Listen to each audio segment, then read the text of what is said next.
जैसे ही ऑफिस से निकला मुझे याद था मुझे अपने टिफिन का खाना फेंकना था।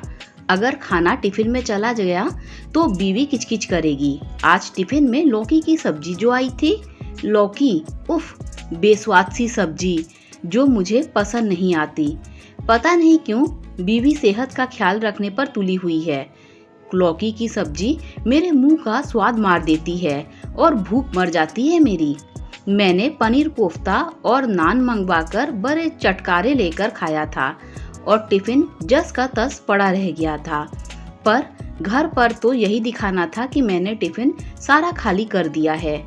अब टिफिन खाकर खाली किया कि खाना फेंक कर बीवी कौन सा देखने आ रही थी। मैंने एक सुनसान गली के पास बाइक रोकी, बैग से टिफिन निकाला और पहले बॉक्स से सलाद नीचे गिराया।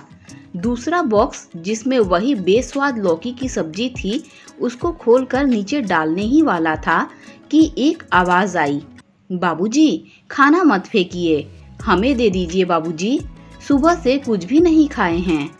मैंने जिधर से वो दयनीय आवाज आ रही थी उधर नजर घुमाई। वो कोई 50 साल का कृशकाय आदमी था। वो देखने में बहुत गंदा लग रहा था। उसकी याचना में बहुत करुणा थी। वो मेरे नजदीक आ गया। बाबूजी हमको दे दीजिए खाना, भगवान आपका भला करेगा, इसे नाली में न गिराइए। उसने फिर वही याचना की। मैंने तीसरे बॉक्स से रोटियां निकाली और उसकी तरफ बढ़ा दी।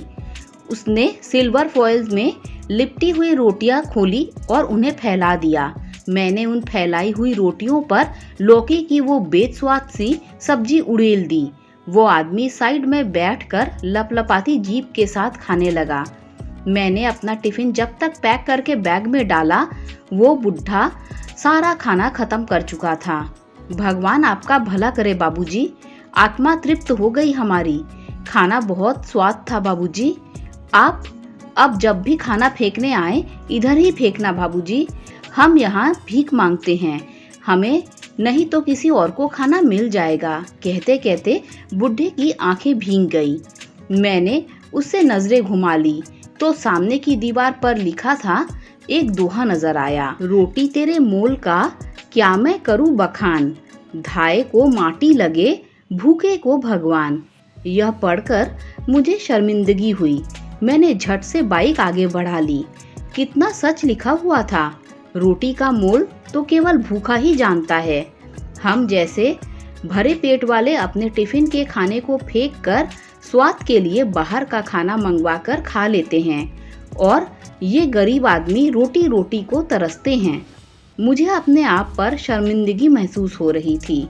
मैं अमीरी गरीबी तो नहीं मिटा सकता हूँ, पर खाना बर्बाद करने की जगह किसी भूखे जरूरतमंद को तो दे सकता हूँ। ये सोचते हुए मैं घर आ गया। टिफिन निकालकर बीवी को पकड़ाया और उस बूढ़े भिखारी की कही शब्द दोहरा दिए। खाना बहुत स्वाद था, आत्मा तृप्त हो गई मेरी। अच्छा जी, आज बड़ी तारीफ की हो रही है खाने की, मैं तो रोज ही स्वाद बनाती हूँ। कहते हुए बीवी किचन की ओर बढ़ गई। मैंने जैसे ही हाथ मुंह धोए वो चाय ले आई।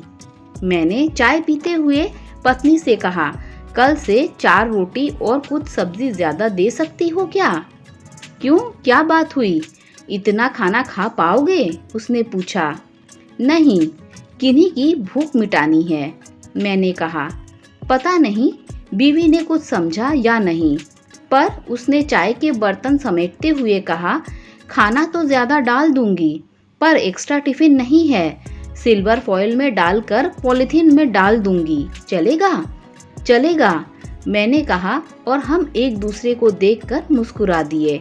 दोस्तों, अगर आपको ये कहानी अच्छी लगी हो तो लाइक शेयर सब्सक्राइब कीजिए। Thanks for watching this video.